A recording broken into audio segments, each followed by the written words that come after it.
Do you have to work overtime if you don't want to? Hi, I'm attorney Jill Ruane, and in today's class in 2-Minute Law School, we're talking about working overtime. Let's break this down.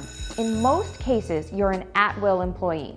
Your employer can require you to work overtime, and refusing could lead to disciplinary action, including being fired. The law doesn't require employers to get your consent for overtime, but it does require them to pay you fairly for it. Under the Federal Fair Labor Standards Act, or FLSA, non-exempt employees must be paid time and a half for any hours worked over 40 in a work week. So, if you usually make $15 an hour, you'd earn $22.50 an hour for every overtime hour. However, if you're an exempt employee, like many salaried managers, you might not qualify for overtime pay at all. Here's an example. Imagine you work at a grocery store and are scheduled to work 40 hours, but your manager asks you to stay an extra 2 hours to cover someone else. If you're non-exempt, you have to stay if required, but you'd be legally entitled to overtime pay for those 2 extra hours of work. There are a few exceptions here. State laws.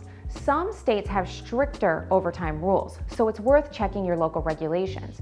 Union contracts. If you're part of a union, your contract may limit mandatory overtime. Health and safety limits.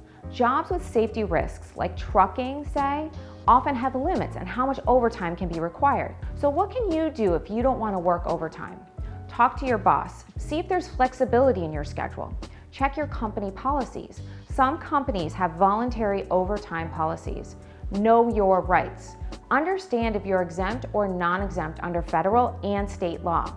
Seek support. If overtime feels excessive, talk to HR or consider legal advice. While you may not always have a choice about working overtime, you definitely have the right to be paid fairly for it, because if you're giving extra hours, you deserve extra dollars. Class dismissed. But first, if you wish you went to law school or just want to be smarter and win that next argument with your friends, be sure to hit that subscribe button and ring that bell so you can get new classes when they drop.